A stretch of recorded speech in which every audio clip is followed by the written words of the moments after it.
Hello guys, मैं आपका भाई दोस्त educator of economics love Kaushik स्वागत करता हूं आपका सीए वाला में। और मेरे प्यारे सीए फाउंडेशन वाले बच्चों, आपको आईसीआई के द्वारा मॉक टेस्ट पेपर जो प्रोवाइड किया जाता है वो सॉल्व करना बहुत जरूरी है। और आज की क्लास में जो पहला बिजनेस इकोनॉमिक्स का एमटीपी आया है सीए फाउंडेशन जून वालों के लिए 100 के 100 क्वेश्चंस मैं आपको कराऊंगा। इंस्टीट्यूट ने ये 100 क्वेश्चन इस तरीके से अरेंज किए हैं कि स्टार्टिंग में ये मैक्रो इकोनॉमिक्स के क्वेश्चन पूछ रहा है, फिर धीरे धीरे करता माइक्रो इकोनॉमिक्स के क्वेश्चन पे आ जाता है। जो बच्चा सीए फाउंडेशन के लिए डेडिकेशन के साथ प्रिपरेशन कर रहा है वो इस एमटीपी को कभी भी नहीं छोड़ सकता।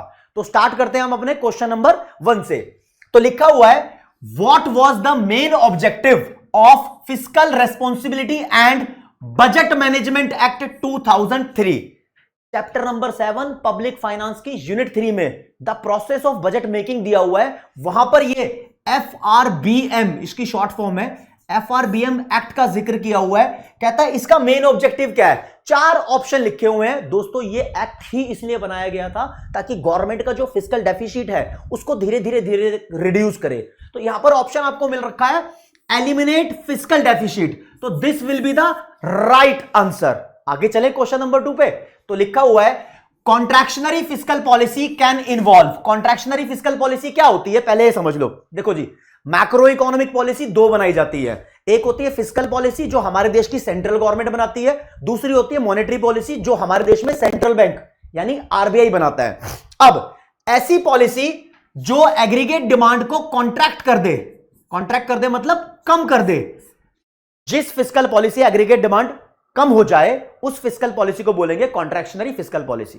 अब फिस्कल पॉलिसी में सरकार क्या क्या बदलती है। सरकार बदलती है अपना टैक्स, कभी इंक्रीज करती है कभी डिक्रीज करती है। गवर्नमेंट बदलती है अपना एक्सपेंडिचर, कभी उसको इंक्रीज करती है कभी डिक्रीज करती है। तो अगर सरकार अपने टैक्स को बढ़ा दे, टैक्स बढ़ाने से लोगों का खर्चा कम हो जाता है। भाई चीजें एक्सपेंसिव हो जाती है, लोग खर्चा कम करते हैं, तो टैक्स के बढ़ाने से देश में टोटल डिमांड कम हो जाती है यानी एग्रीगेट डिमांड कम हो जाती है। और आपको पता है हमारी जो गवर्नमेंट है ये भी तो देश का हिस्सा है। अगर गवर्नमेंट अपना खर्चा खुद कम कर दे तो भी देश में टोटल डिमांड कम हो जाती है। तो कॉन्ट्रैक्शनरी फिस्कल पॉलिसी में सरकार अपना टैक्स बढ़ाती है और गवर्नमेंट एक्सपेंडिचर कम करती है। इन सभी ऑप्शन में कहां पर यह सूट हो रहा है, देखो ऑप्शन आपको दिखाई देगा यहां पर बी, डिक्रीजिंग गवर्नमेंट स्पेंडिंग यानी सरकारी खर्चा कम हो रहा है, एंड इंक्रीजिंग टैक्स यानी टैक्स बढ़ रहा है। तो बाबा ये दोनों मैच हो रहे हैं। कॉन्ट्रैक्शनरी फिस्कल पॉलिसी में बी वाले के साथ जाएंगे। अगर एक्सपेंशनरी फिस्कल पॉलिसी होती तो इसका उल्टा होता। क्वेश्चन नंबर 3 की तरफ मूव करेंगे। Who gave the theory of public finance in 1959। कितना प्यारा क्वेश्चन पूछा हुआ है। अब जब आप पब्लिक फाइनेंस वाला चैप्टर नंबर 7 उठा के देखोगे तो उसकी यूनिट 1 में ही लिखा हुआ है। वो चैप्टर ओवरऑल रिचर्ड मसग्रेव की इस किताब के ऊपर बेस्ड है। रिचर्ड मसग्रेव ने यह किताब लिखी थी और इस किताब के अंदर गवर्नमेंट के 3 फिस्कल फंक्शन बताए थे। कौन कौन से, चलो रिवाइज करते हैं। एक बताया था एलोकेटिव फंक्शन, एक बताया था रीडिस्ट्रीब्यूटिव फंक्शन और एक बताया था स्टेबलाइजेशन फंक्शन। आपको पता होना चाहिए। चलो गवर्नमेंट बजट से ही क्वेश्चन चल रहे हैं राजे। क्वेश्चन नंबर 4 पे आ जाते हैं। 4 पे चलते हैं। The stabilisation function is concerned with the performance of aggregate economy in term of, कहता है जो स्टेबलाइजेशन फंक्शन है ना वो इकोनॉमी को अगर ओवरऑल देखा जाए, एग्रीगेट लेवल पे देखा जाए तो वो किस चीज से कंसर्न्ड है, मतलब किस चीज से रिलेटेड है। तो देखते हैं भाई किस चीज में स्टेबिलिटी लाने को बोलता है। देखो स्टेबलाइजेशन फंक्शन का मतलब होता है कि जो हमारे देश में प्राइस का लेवल है उसकी ज्यादा फ्लक्चुएशन ना हो, उसको स्टेबल किया जाए। हमारे देश में जो इनकम और आउटपुट का लेवल है उसमें ज्यादा फ्लक्चुएशन ना हो, उसको स्टेबल किया जाए। हमारे देश का जो बैलेंस ऑफ ट्रेड है जिसे बोलते हैं हम balance of international payment, BOP वाला सिस्टम, उसमें स्टेबिलिटी लाई जाए, उसकी फ्लक्चुएशंस को कम किया जाए। तो यहां पर आउटपुट और इनकम जो ओवरऑल है, जनरल प्राइस लेवल है और बैलेंस ऑफ इंटरनेशनल पेमेंट, तीनों के अंदर स्टेबिलिटी लाने की कोशिश की जाती है स्टेबलाइजेशन फंक्शन में। तो ऑल ऑफ दीज वाला ऑप्शन सही बैठता है क्वेश्चन नंबर 4 का। क्वेश्चन नंबर 5 पे पहुंचते हैं। पेन का कलर थोड़ा सुंदर करूं, हरे रंग का कर लेते हैं आपके लिए। Which of the following is an example of market failure? टुच्चा सा क्वेश्चन है, मार्केट फेल कहां पर होती है। तो आपको ऑप्शन दिए हुए हैं externality, low price, excess supply, excludable and rival goods. दोस्तों आंसर यहां पर एक्सटर्नलिटीज है। आप सुनो जरा कैसे बात फिट कैसे हो रही है। आप देखोगे मार्केट फेलियर वो चीज है जहां पर गुड्स या तो ओवर प्रोवाइडेड हो जाती है या अंडर प्रोवाइड होती है।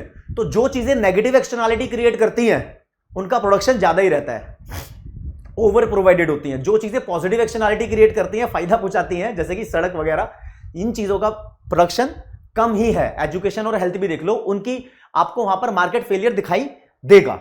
यानी एग्जैक्ट मैचिंग नहीं हो पा रही है डिमांड और सप्लाई की। कोई बच्चा अगर यहां बोले ना सर मैं इसको एक्सेस सप्लाई बोल सकता हूं क्या, नहीं नहीं, एक्सेस सप्लाई नहीं बोल सकते आप। इस ओवर प्रोडक्शन को कभी एक्सेस सप्लाई नहीं बोला जा सकता। ओवर प्रोडक्शन अगर किसी चीज का हो रहा है तो हद से ज्यादा प्रोडक्शन हो रहा है, लेकिन उसको एक्सेस सप्लाई तो वो वर्ड है जो आप मार्केट में यूज करते हो जब supply is more than demand होती है। मैक्रो इकोनॉमिक्स में यूज नहीं करते इस वर्ड को, राइट। आगे चलते हैं जी। Which of the following is not a conclusion about the market allocation of commodities causing pollution externalities. कहता है नीचे 4 रीजन लिखे हुए हैं, आप बताओ ऐसा कौन सा रीजन नहीं है जिससे पॉल्यूशन एक्सटर्नैलिटीज नहीं होती। बेसिकली बोल रहा है which of the following is not a conclusion about the market allocation of commodities causing pollution externalities. तो 4 ऑप्शन है, एक एक करके धीरे धीरे पढ़ लेते हैं। पहला लिखा हुआ है the price of product responsible for pollution are too high. कहता है ऐसे प्रोडक्ट का प्राइस बहुत ज्यादा कर दो जिसकी वजह से पोल्यूशन हो रहा है। तो यार ठीक है, ये अगर मैं कर दूंगा तो इस चीज से पोल्यूशन क्रिएट नहीं होगा, राइट। तो मेरे पास यहां पर ऑप्शन नंबर ए ठीक बैठ रहा है, फिर नीचे के तो 3 ऑप्शन देखने की जरूरत ही नहीं है। ठीक है, आगे बढ़ते हैं। अगला क्वेश्चन लिखा है which of the following is true of an imperfect market structure. कहता है 4 लाइनें लिखी हुई है, इंपरफेक्ट मार्केट स्ट्रक्चर के लिए कौन सी लाइन सही है। इंपरफेक्ट मार्केट स्ट्रक्चर कौन सा होता है, जहां पर परफेक्ट कंपटीशन नहीं है, जैसे कि मोनोपोली है, ओलिगोपोली है, मोनोपोलिस्टिक कंपटीशन है, ये सब इंपरफेक्ट मार्केट स्ट्रक्चर होते हैं। तो क्वेश्चन नंबर 7 की तरफ जाएंगे तो पढ़ लेते हैं ऑप्शन एक बारी। लिखा है participants in the market have little or no control over the outcome in the market. Yes दोस्तों, मैं बताता हूं, जो मार्केट के पार्टिसिपेंट्स होते हैं यहां पर, उनका अपने आउटपुट के ऊपर या तो कंट्रोल ही नहीं होता या बहुत कम कंट्रोल होता है। जो परफेक्ट कंपटीशन है ना, यहां पर आप देखोगे कि पूरा पूरा कंट्रोल है, परफेक्ट मोबिलिटी ऑफ रिसोर्सेज है, सब कुछ परफेक्ट तरीके से हो रहा है। यहां इंपरफेक्शन आपको दिखाई देगा।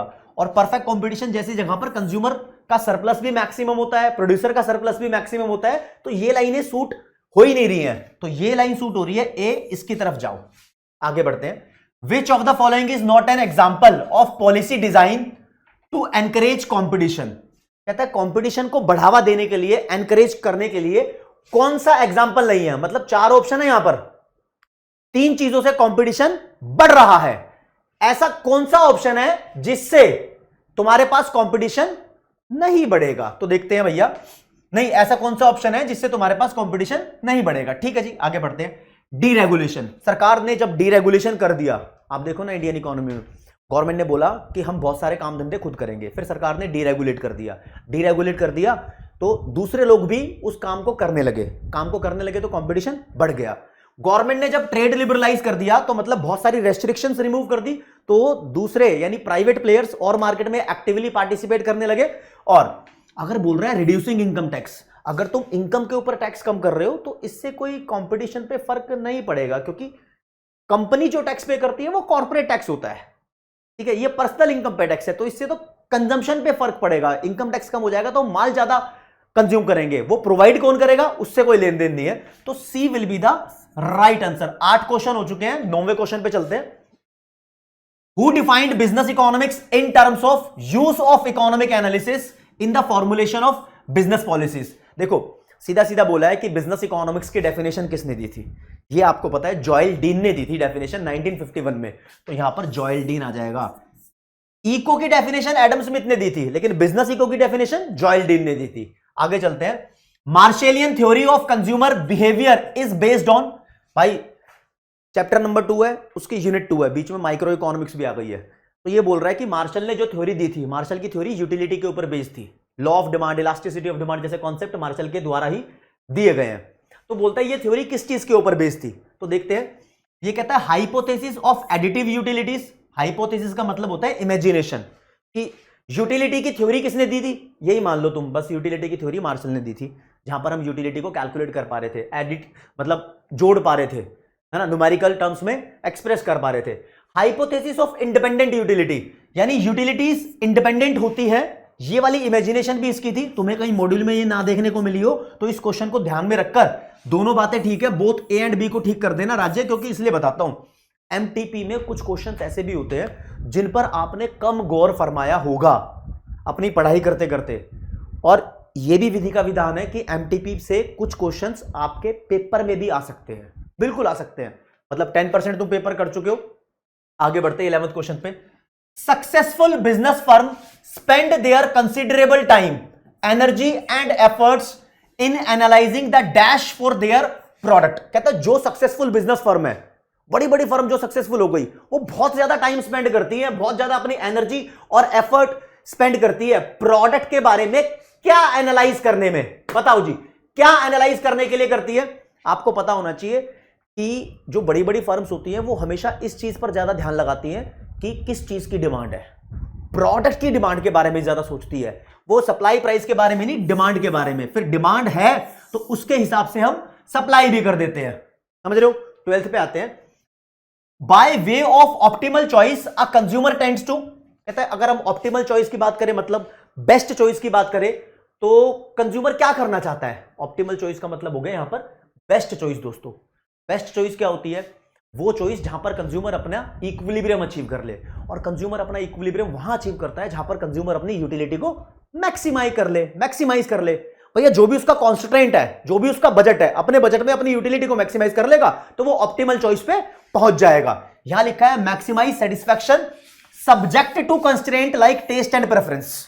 मतलब कोई भी कंस्ट्रेंट हो सकता है, टेस्ट एंड प्रेफरेंस हो सकता है, उसकी इनकम हो सकती है, उसके अंदर ही अपनी यूटिलिटी को मैक्सिमाइज कर लेगा तो वो इक्विलिब्रियम में पहुंच जाएगा। अगले क्वेश्चन पे आते हैं राजा। The economist concept of demand is dash as desire or need or choice or preference or order. दोबारा पढ़ लो क्वेश्चन को। किसी इकोनॉमिस्ट के बारे में बात कर रहा है और ये कहना चाह रहा है किसी इकोनॉमिक्स का मतलब किसी अर्थशास्त्री, किसी बंदे का, किसी इकोनॉमिस्ट का कॉन्सेप्ट है, वो बोलता है डिमांड को डिजायर या फिर नीड या फिर चॉइस या फिर प्रेफरेंस या फिर ऑर्डर। ऐसा कोई कॉन्सेप्ट है क्या? मतलब जो कॉन्सेप्ट बोल रहा हो कि यार डिमांड ये सब हो सकती है, डिमांड ये सब नहीं हो सकती है। देखो मैं आपको बताता हूं, डिमांड का मतलब पहले बता दूं। डिमांड एक वो क्वांटिटी है जिसको आप खरीदना चाहते हो,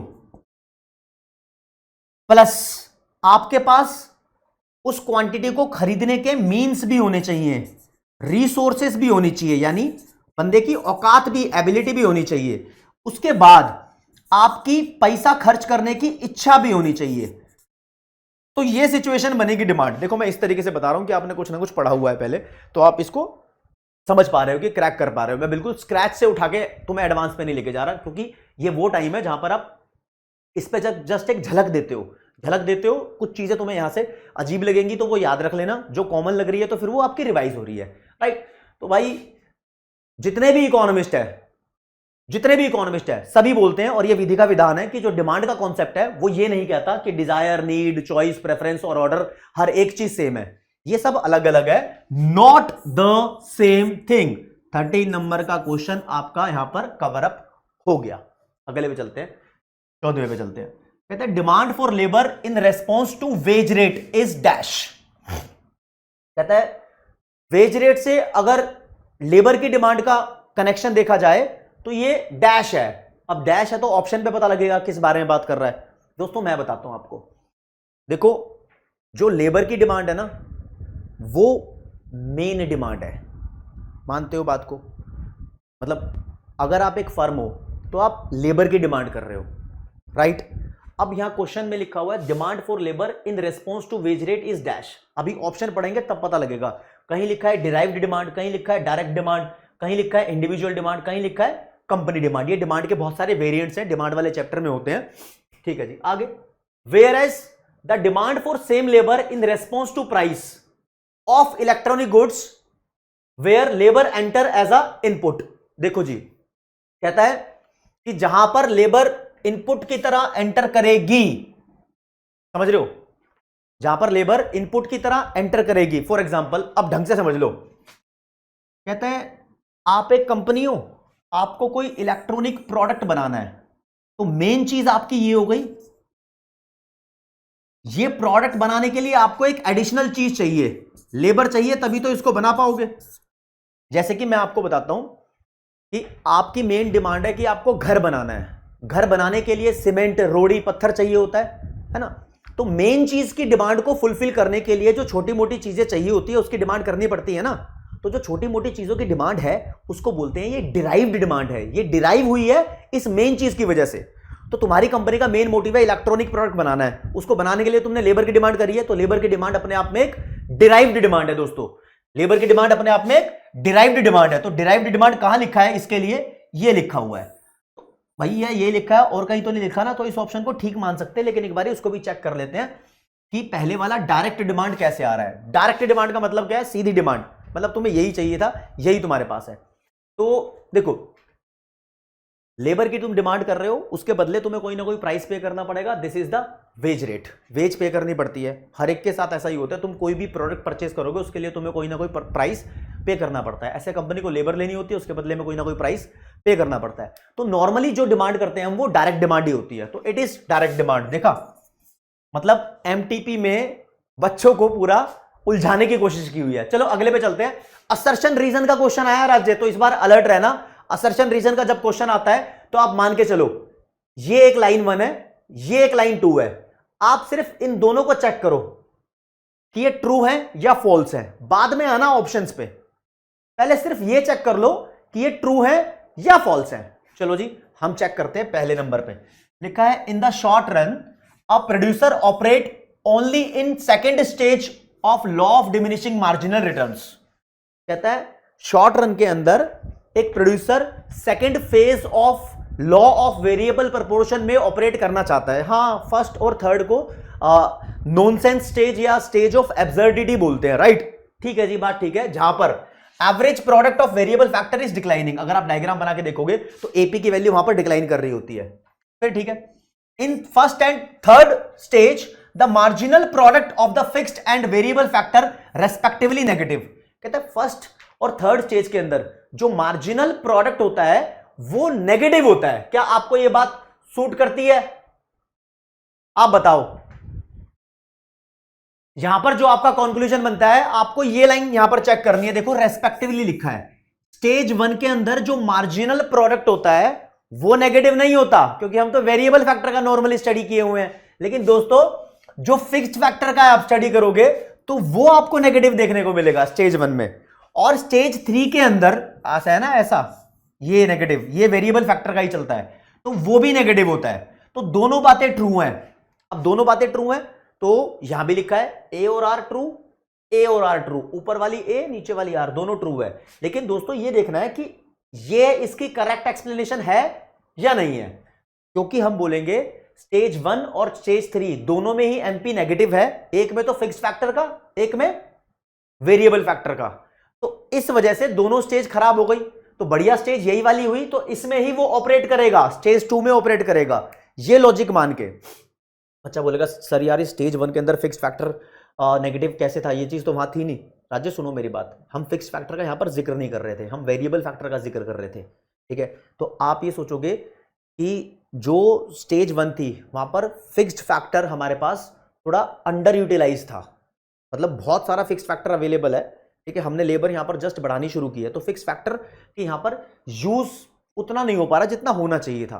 ठीक है, तो यहां पर करेक्ट एक्सप्लेनेशन यही आ जाएगी और बी वाला राइट आंसर आ जाएगा। आगे बढ़ते हैं। बोला है कि इनइलास्टिक डिमांड किस चीज की होगी, आपको देखना है यहां पर ऑप्शन आप पढ़ोगे तो इनइलास्टिक डिमांड बेसिकली नेसेसिटी वाली चीजों की होती है ना, और एसेंशियल गुड्स की मान लो, जिसके सब्स्टिट्यूट्स कम होते हैं, जिसके नंबर ऑफ यूज कम होते हैं, जिसकी हैबिट होती है। आप ऑप्शन पढ़ोगे तो यहां दिखेगा सॉल्ट, स्कूल यूनिफॉर्म और मेडिसिन, तीनों की इनइलास्टिक डिमांड है। यहां स्मार्टफोन था इसलिए गलत हो गया, यहां लिपस्टिक थी इसलिए गलत हो गई। ठीक है, यहां डायमंड थी, डायमंड को छोड़ो, यहां ब्रांडेड स्पोर्ट्स शूज थी इसलिए गलत हो गई। तो आपने ऑप्शन पढ़ने हैं। अगला लिखा हुआ है if the price of a commodity raised bye 12%, किसी चीज का प्राइस 12% से इंक्रीज कर दिया गया, उसकी इलास्टिसिटी ऑफ डिमांड 0.63 है। ठीक है जी, तो the expenditure made on the commodity by a consumer will what. अच्छा देखो इलास्टिसिटी 0.63 है, माइनस के निशान को इग्नोर करो, यानी elasticity of demand, price elasticity 1 से कम है। जब इलास्टिसिटी 1 से कम होती है, इनइलास्टिक होती है, तो प्राइस और टोटल एक्सपेंडिचर में पॉजिटिव रिलेशन होता है। प्राइस बड़ा है तो टोटल एक्सपेंडिचर भी बढ़ेगा, प्राइस कम हुआ होता तो टोटल एक्सपेंडिचर भी कम होगा। तो प्राइस बड़ा है तो total expenditure will increase. Will increase कहां लिखा है? विल इंक्रीज लिखा है बी वाले ऑप्शन पे, तो इसको टिक कर देंगे। 18वें पे आते हैं, a consumer preference are monotonic. हाँ, कंज्यूमर की प्रेफरेंस मोनोटोनिक होती है। इंडिफरेंस कर्व याद आ रहा है, इसी की वजह से higher the indifference curve higher the utility वाला कॉन्सेप्ट होता था। ठीक है, monotonic if and only if between two bundles, तब ही दो कॉम्बिनेशन यानी दो बंडल के बीच में कंज्यूमर की प्रेफरेंस मोनोटोनिक होगी। जब consumer preference of the bundle, the consumer prefer the bundle, consumer उस बंडल को प्रेफर करे विच हैज व्हाट, उसके पास क्या होना चाहिए दोस्तों? मोनोटोनिक प्रेफरेंस होनी चाहिए। क्या होनी चाहिए? Monotonic preference. ये बोलता है मोनोटोनिक प्रेफरेंस का मतलब ये होता है कि more is preferred. More is preferred, चलो जी चेक करते हैं मोर इज प्रेफर्ड कहां है। उल्टे ऑप्शन से चलते हैं इस बार। क्या लिखा है? More of at least one and no less of other good. कह रहा है कि अगर मेरे पास ये भी चार है, ये भी चार है, तो दोनों में से किसी एक की क्वांटिटी ज्यादा हो जाए लेकिन दूसरे की कम ना हो, मतलब ओवरऑल ज्यादा चाहिए इसको, है ना। मोर इज प्रेफर्ड यहां लिखा है कम से कम एक ज्यादा मिल जाए, मतलब more of one of the good, या फिर लेस ऑफ एटलीस्ट, लेस वाली बात लिखी है, तो इन तीनों में से कोई भी सूट नहीं कर रही। यहां पर भी लीस्ट वाली बात लिखी है, यही ज्यादा ओवरऑल सेट हो रहा है मामला। तो इस क्वेश्चन में सोचना आपको ज्यादा पड़ सकता है, इस वजह से आपके सामने है। लॉकडाउन वाला कॉन्सेप्ट आ गया भाई। लॉकडाउन की बात कर लो, कोविड-19 था। A consumer find that vegetable vendors selling vegetable in the street have raised the price of vegetables. कह रहा है कि लॉकडाउन के टाइम पे जो सब्जियां बेच रहे थे लोग, उन्होंने अपना प्राइस बढ़ा दिया है। ठीक है जी, बढ़ा दिया। तो she will buy dash vegetable than her usual demand, than her usual demand showing the demand of vegetable is dash. मतलब दो फिल इन द ब्लैंक्स लिखे हैं, आपको एक एक करके मैच करना पड़ेगा कौन कौन सा ऑप्शन यहां पर सूट कर रहा है। देखो जी, वेजिटेबल पहली बात बताऊं तो बहुत नेसेसिटी गुड है, प्राइस बढ़ने के बाद भी उसको हमें खरीदना ही पड़ता है। तो वो she will bye same quantity, जितनी पहले बाय करती थी उतनी क्वांटिटी बाय करेगी, क्योंकि इसकी डिमांड इनइलास्टिक होती है, इनइलास्टिक होती है। ऐसे क्वेश्चन का आंसर तुम्हें ऐसे देखने से ही पता लगेगा, जब मैं डिस्कस कर रहा हूं तभी इसका आइडिया होगा राजे। ठीक है, आगे बढ़ते हैं जी। कह रहा है एक ये डायग्राम दिया हुआ है, चलो इसको समझ लो, मैं ही बता देता हूं। ये डिमांड कर्व है, ठीक है, ये किसी कॉमोडिटी का प्राइस है, ठीक है जी, ये प्राइस है, ये क्वांटिटी है।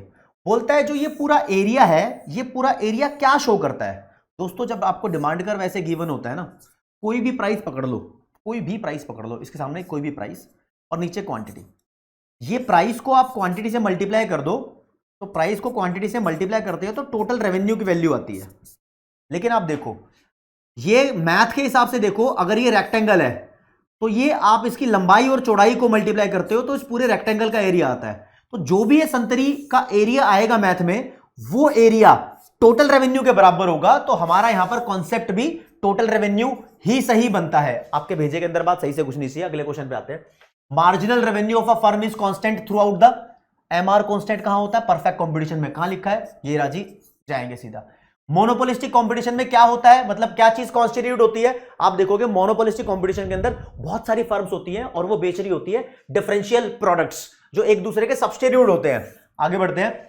इंटरडिपेंडेंस बिटवीन फर्म ओलिगोपोली में होती है। पता लगते ही इंटरडिपेंडेंस लिखा है तो आपका ऑप्शन ठीक हो जाता है। Which of the following is a limitation using GDP as a measure of economic wellbeing?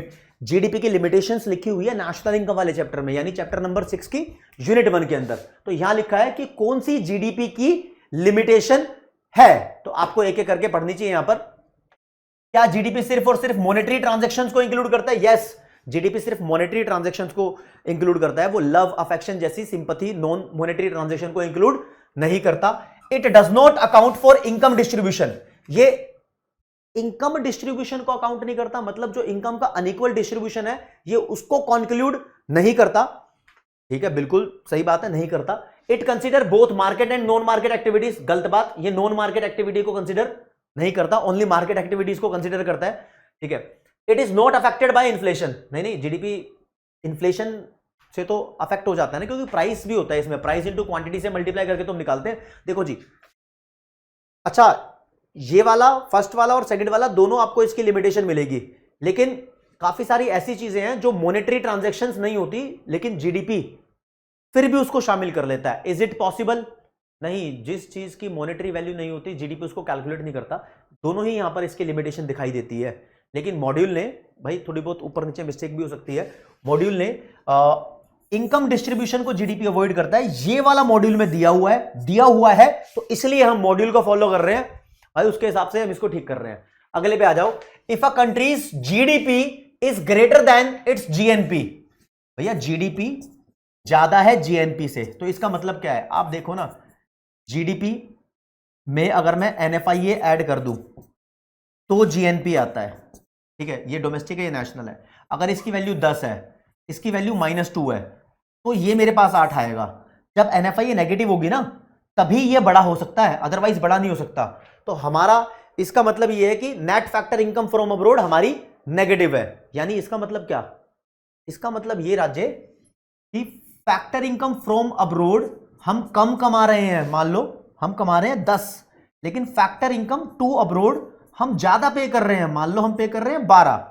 तो जो हम पे करते हैं वो इंपोर्ट की वजह से क्योंकि माल खरीद रहे हैं, जो हम अर्न करते हैं वो एक्सपोर्ट की वजह से क्योंकि माल बेच रहे हैं। तो जब इंपोर्ट एक्सपोर्ट से ज्यादा होते हैं यानी हम एक नेट इंपोर्टर बन गए हैं, तब ऐसा पॉसिबल है।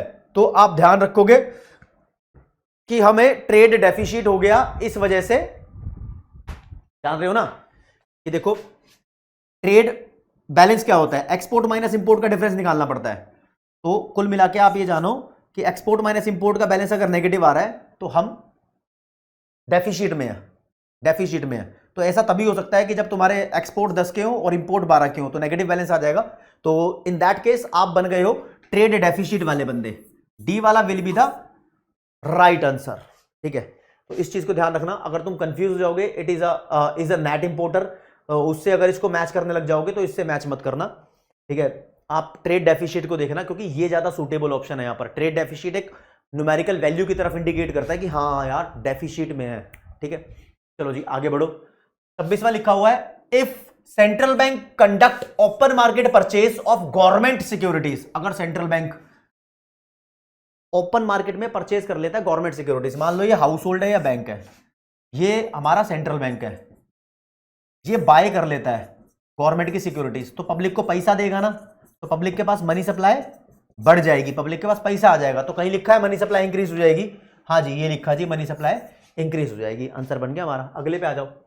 Which of the following is included in M2? आपने पढ़ा है ना M1, M2, M3, M4। ध्यान रखना ये नैरो मनी सप्लाई है, ये ब्रॉडर मनी सप्लाई है। चलो जी कुछ पूछ रहा है, 4 नीचे आइटम दिए हुए हैं और बोलता है कि कौन सा आइटम M2 में इंक्लूडेड है। A broader measure of money supply as compare to M1, यानी ऐसी कौन सी चीज है जो M1 से ज्यादा इसमें इंक्लूडेड है, इसलिए M1 से ब्रॉडर मेजर इसको बनाती है। इससे ब्रॉडर ये है, इससे ब्रॉडर ये है, इससे ब्रॉडर ये है, ठीक है। चलो जी M1 में क्या आता है? Currency in circulation with public, demand deposit with commercial banks और अदर डिपॉजिट विद आरबीआई। इसके अलावा इसके अंदर तुम्हारे जो पोस्ट ऑफिस के सेविंग डिपॉजिट होते हैं, पोस्ट ऑफिस के सेविंग डिपॉजिट होते हैं, ये भी आ जाते हैं। तो इसको M1 के अंदर अगर आप सेविंग डिपॉजिट ऐड कर दोगे तो it will make the answer be right. अगले पे आते हैं।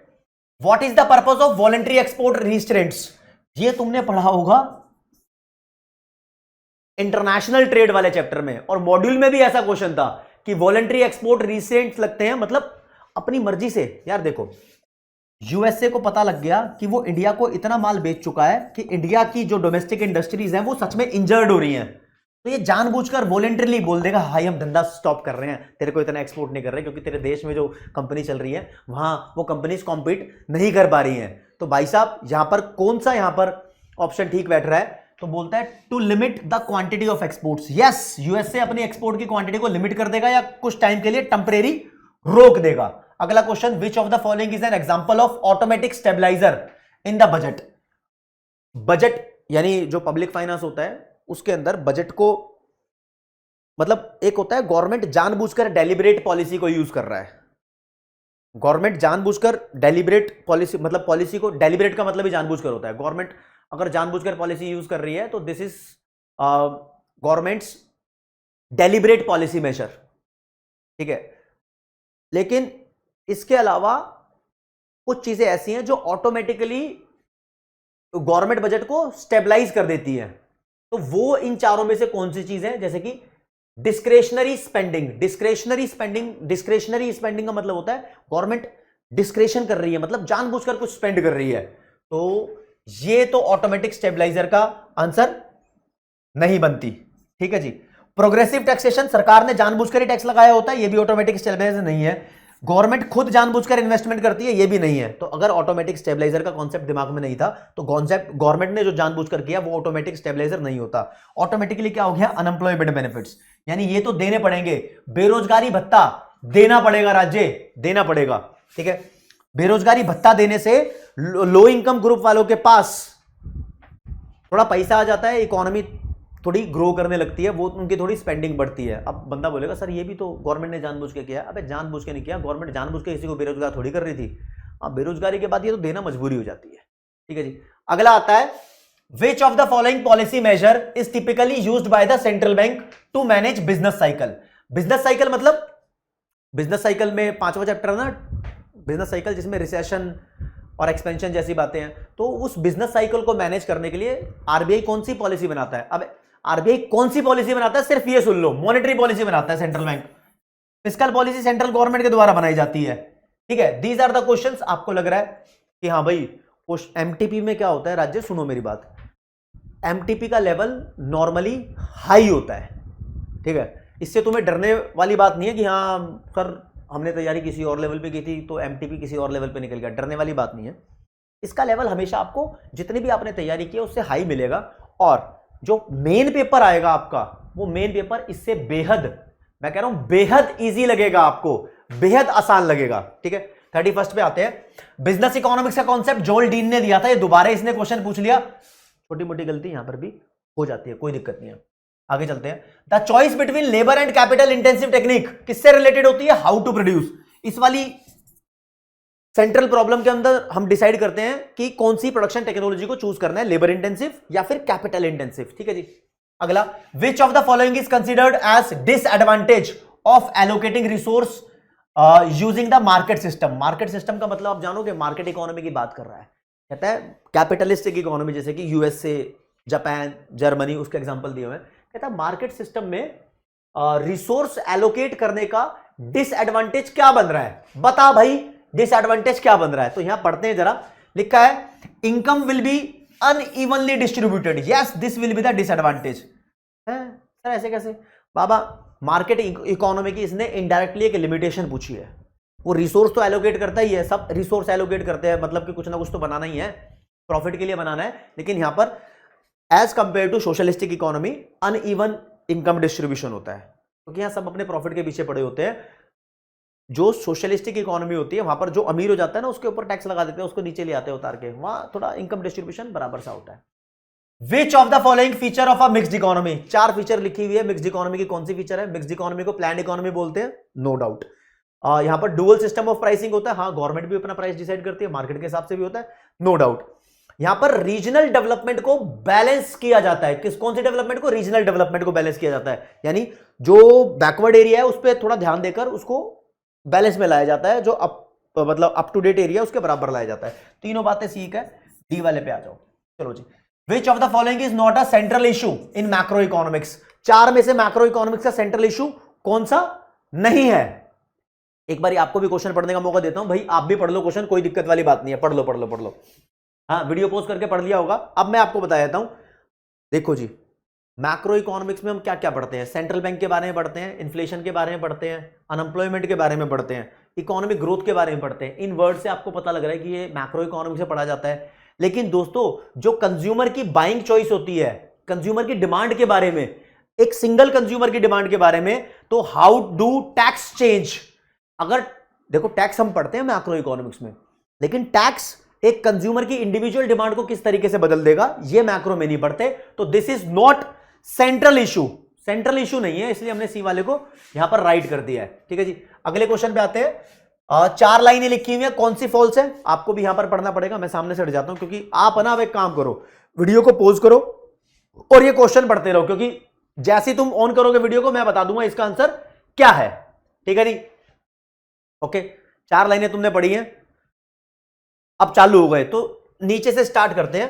लिखा है fluctuation in the rate of inflation and unemployment are important long run issues. कहता है फॉल्स स्टेटमेंट पूछा है, कहता है इन्फ्लेशन यानी प्राइस में जो अप डाउन आएंगे उसकी फ्लक्चुएशन और अनएम्प्लॉयमेंट रेट में फ्लक्चुएशंस, ये बड़े लॉन्ग रन इश्यूज हैं। लॉन्ग रन इश्यूज नहीं है भाई, इसको लंबे टाइम तक नहीं चलने देते, ये शॉर्ट रन इश्यूज हैं, ध्यान रखना इस बात को, ठीक है?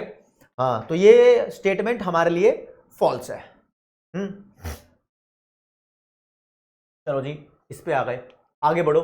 इन the very long run aggregate demand aggregate supply model, भाई very long run aggregate demand aggregate supply model का ये क्वेश्चन है, और मुझे कमेंट सेक्शन में जरूर बताना कि आपके सीए फाउंडेशन के मॉड्यूल के अंदर आईसीआई ने ये कॉन्सेप्ट दिया है क्या। पहले मैं समझा दूं, देखो कॉन्सेप्ट वेरी लॉन्ग रन के अंदर ना एग्रीगेट सप्लाई कर्व ऐसा होता है, एग्रीगेट डिमांड कर्व ऐसा होता है, वेरी लॉन्ग रन में बहुत स्पेशल केस है।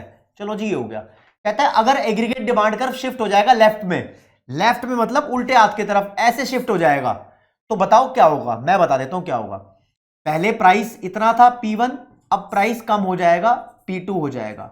आउटपुट पे कोई फर्क नहीं पड़ेगा, तो प्राइस डिक्रीज होगा, आउटपुट पे कोई फर्क नहीं पड़ेगा। बस तुम क्वेश्चन नंबर 37 लिखकर मुझे ये बताना कि ये था या नहीं था। तो price will decrease but output will remain same, output same रहेगा, कोई दिक्कत नहीं है, सी वाला राइट आंसर बन जाएगा। अगले पे आओ, the concept of diminishing marginal return, law of variable proportion में सेकंड फेज की बात कर रहा है। इस कॉन्सेप्ट की बात करना है कि ये कॉन्सेप्ट क्या इंप्लाई करता है। सारी लाइन पढ़नी पड़ेगी आपको, एक एक करके पढ़ते हैं। Output can not decrease as long as labour is substituted for capital. Output can not decrease, कह रहा है आउटपुट को डिक्रीज नहीं किया जा सकता अगर लेबर तुम कैपिटल की जगह यूज करे जा रहे हो, सब्स्टिट्यूट करे जा रहे हो।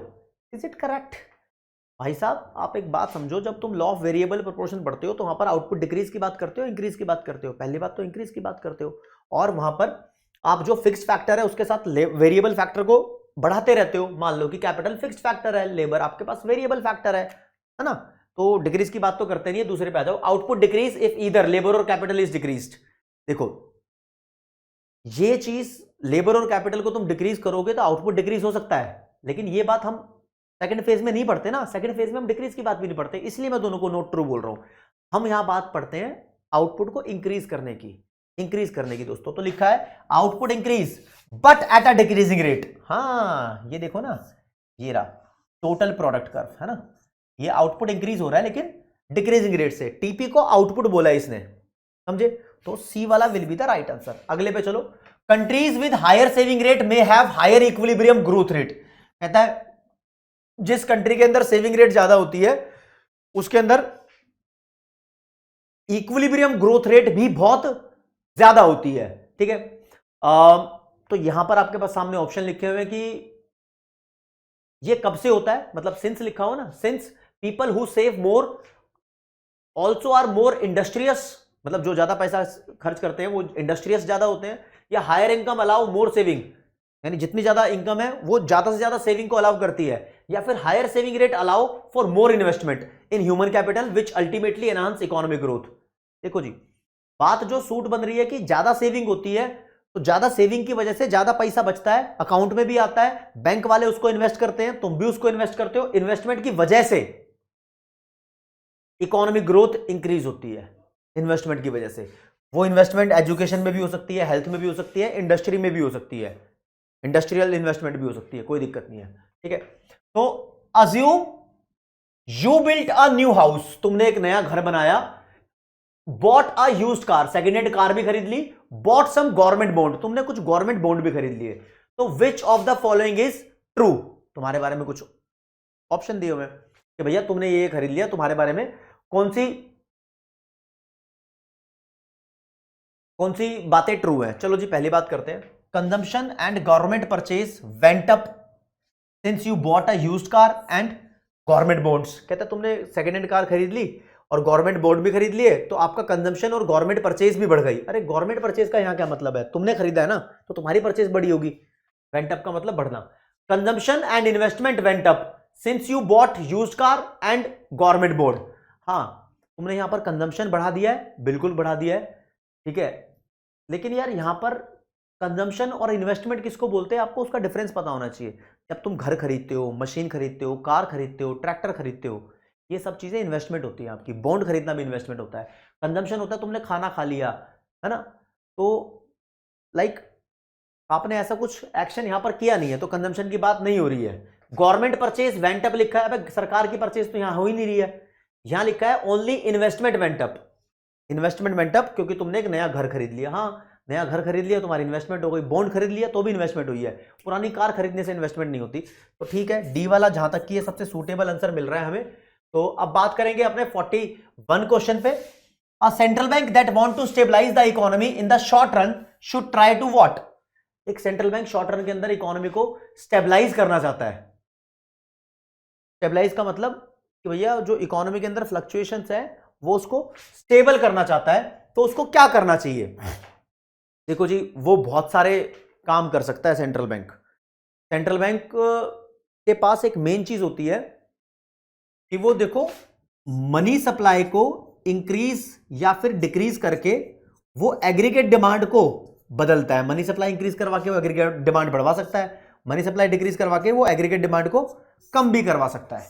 ये सेंट्रल बैंक के एक्शन रहते हैं जब इकोनॉमी को उसको स्टेबलाइज करना पड़ता है।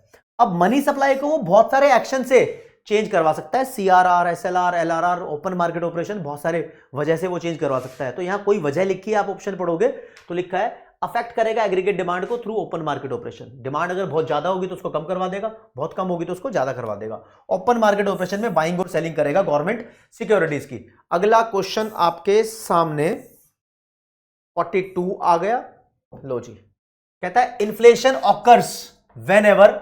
इन्फ्लेशन कब होती है, जब एग्रीगेट डिमांड बढ़ती है। अच्छा, इन्फ्लेशन तब होती है या the price of any given commodity rises. अच्छा, the average price of most of goods and services rises, या टैक्स रेट लोअर। देखो जी, यहां पर आपको बताऊं कि जब किसी एक कॉमोडिटी का प्राइस बढ़ता है तो दिस इज नॉट इन्फ्लेशन। जब एवरेज प्राइस यानी जनरल प्राइस लेवल बढ़ता जाता है तो दिस इज द इन्फ्लेशन। समझ रहे हो आप बात को, समझ रहे हो। तो ये था एक लेवल क्वेश्चंस को डिस्कस करने का, जो मैं आपसे डिस्कस भी कर रहा था। अब धीरे धीरे करके दोस्तों मैं आपको बताना शुरू करूंगा कि कौन से क्वेश्चन का आंसर क्या है, ताकि आप उसकी प्रैक्टिस कर लो। जिस क्वेश्चन में डाउट है आप कमेंट सेक्शन में बता देना, और फिर इसके लिए एक डाउट सेशन भी ले आएंगे। हाँ, ले आएंगे, कोई दिक्कत नहीं है। मतलब मैं चाह रहा हूं कि आपका एक बारी पता लगे। जो जो मुश्किल क्वेश्चन होगा उसको मैं यहां पर सॉल्व करा देता हूं। भैया 42 हो गया, 43 के बारे में बात करते हैं। Total quantity of dollar supplied will decrease. Foreign currency की जो सप्लाई हो रही है डॉलर की, वो डिक्रीज हो जाएगी। किस वजह से? यहां पर 4 ऑप्शन लिखे हुए हैं, आपको पढ़ने हैं। कहता है सबसे पहले imports into the United state increase. अगर यूनाइटेड स्टेट में इंपोर्ट बढ़ रहे हैं, मतलब यूएस वाले फॉरेन कंट्री से बहुत ज्यादा बहुत ज्यादा बहुत ज्यादा बहुत ज्यादा माल परचेज कर रहे हैं, ठीक है। या फिर expected future exchange rate fall हो रहा है, यूएसए को लग रहा है कि फ्यूचर में कोई एक्सचेंज रेट फॉल हो जाएगा। या interest rate in the United state fall हो रहा है, यूनाइटेड स्टेट के अंदर इंटरेस्ट रेट फॉल हो रहा है। या fewer USA resident travel abroad, या अमेरिका के लोग बहुत कम विदेशों में घूमने जा रहे हैं। तो देखो लिखा है the quantity of dollar supplied will be decrease. Dollar की सप्लाई तब रुकेगी जब अमेरिकन लोग फॉरेन करेंसी की डिमांड कम करेंगे। देखो दोस्तों, अमेरिका की करेंसी डॉलर है मानते हो। जब फॉरेन करेंसी की डिमांड अमेरिका को होगी तो उसके बदले में वो डॉलर देगा नहीं देगा? तो फॉरेन करेंसी की डिमांड क्यों करेगा वो? भाई अमेरिका का बंदा इंडिया में घूमने आएगा, छोले भटूरे खाएगा, तो वो डॉलर में पेमेंट थोड़ी करेगा, है ना, वो यहाँ की करेंसी को एक्सचेंज कराएगा। तो जब अमेरिका के बंदे इंडिया में घूमने आएंगे, किसी और देश में घूमने आएंगे, तो वो डॉलर की सप्लाई बढ़ा देंगे। लेकिन क्वेश्चन यह है डॉलर की सप्लाई कब डिक्रीज हो जाएगी? जब वो बहुत कम फ्यूअर बंदे घूमने आएंगे। यहां पर D will be the right answer. आपके सामने क्वेश्चन नंबर 44 पेश किया जा रहा है। Quantitative restrictions refers to the limit set by the countries to curb. Quantitative restrictions किस चीज को कम करने के लिए लगाई जाती हैं? क्वांटिटेटिव रेस्ट्रिक्शंस राज्य इंपोर्ट और एक्सपोर्ट को कम करने के लिए लगाई जाती हैं। क्वांटिटेटिव रेस्ट्रिक्शन का मतलब होता है टैरिफ वाली रेस्ट्रिक्शंस, टैक्स लगा के जो रेस्ट्रिक्शंस होती है। उसके अलावा दूसरी रेस्ट्रिक्शन भी होती है, किसी पे बैन कर देना, पॉलिसी के हिसाब से चेंज कर देना, वो क्वांटिटेटिव रेस्ट्रिक्शन नहीं होती। ठीक है जी। दोस्तों 44 क्वेश्चंस कर चुके हैं। अब आप मेरी बात को ध्यान से सुनना। भाई आप लोगों के लिए प्लान कर रखी है T20 सीरीज। T20 सीरीज के अंदर आपके पास मैं इकोनॉमिक्स के क्वेश्चंस लेकर आऊंगा। T20 सेशंस होंगे, 10 मई से स्टार्ट होंगे। तो अब इनके बाद जो क्वेश्चंस हैं उनकी आंसर की देखो आपके सामने यहां मेंशन भी कर दी है। जो बचे हुए क्वेश्चंस है ना उनके आंसर की ये रही, क्वेश्चन नंबर के सामने आंसर लिखा हुआ है। लेकिन एक बार मैं जो कहना चाह रहा हूं वो कह लूं। एक खतरनाक सा क्वेश्चन आपको दिखाता हूं यहां से, अगर बच्चे को खतरनाक लगे एमसीक्यू में तो मैं उसको दिखा देता हूं भाई। क्वेश्चन नंबर 71 था शायद वो। हाँ ये देखो जी, एक ये क्वेश्चन लिखा हुआ है, टोटल कॉस्ट की इक्वेशन है 2000 plus 15Q minus 6Q plus Q3, ये Q1 ये Q2 Q3। पूछ रहा है how much TFC at Q is equal to 2000।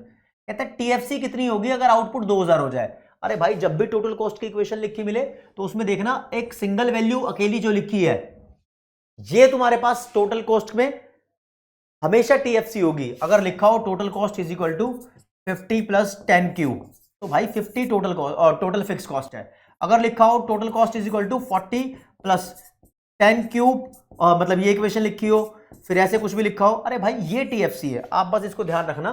और 71 क्वेश्चन का आंसर अगर आप चेक करोगे भाई, अच्छा सर चेक करा दो आंसर जरा। चलो जी 71 का आंसर तुम्हारे सामने चेक करते हैं। 71 का आंसर देखो ए दिया हुआ है और हमने भी उसको ए ही ठीक किया है। ठीक है, 100 के 100 क्वेश्चंस आपको यहां पर मिलेंगे। आंसर की मैंने प्रोवाइड कर दी है, आप इन वाले नोट्स को डाउनलोड कर लो। ठीक है, आपके काम आएंगे। फॉर एग्जांपल देखो लास्ट में क्वेश्चन भी है, फ्रीडम ऑफ चॉइस किसकी एडवांटेज है। अरे कैपिटलिज्म की एडवांटेज है। Types of economics unit, types of economic system unit number 2 chapter number 1 के अंदर था ये। तो इसका आंसर बी होगा। मतलब मैंने एक प्रॉपर आपको आइडिया दिया। मैंने बोला 100 क्वेश्चन कराऊंगा तो कराऊंगा 100 क्वेश्चन, लेकिन एक तरीके से मैं सोचना चाह रहा हूं कि आपके ऊपर कुछ चीज छोड़ूं ताकि आप जिस चीज में डिफिकल्टी फाइंड कर रहे हो है ना उसको T20 वाली सीरीज में कराऊं। तो MTP मैंने कुछ आपको इस तरीके से कराया है कि आधा सॉल्व करा दिया होगा और आधा जो बचा है वो सॉल्व नहीं कराऊंगा।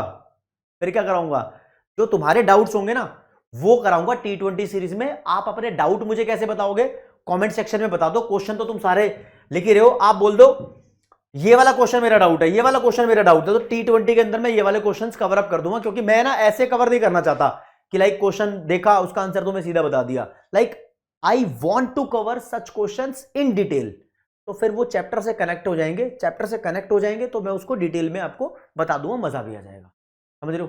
तो आज के लिए दोस्तों इतना ही। जय हिंद, जय भारत, नमस्कार, धन्यवाद।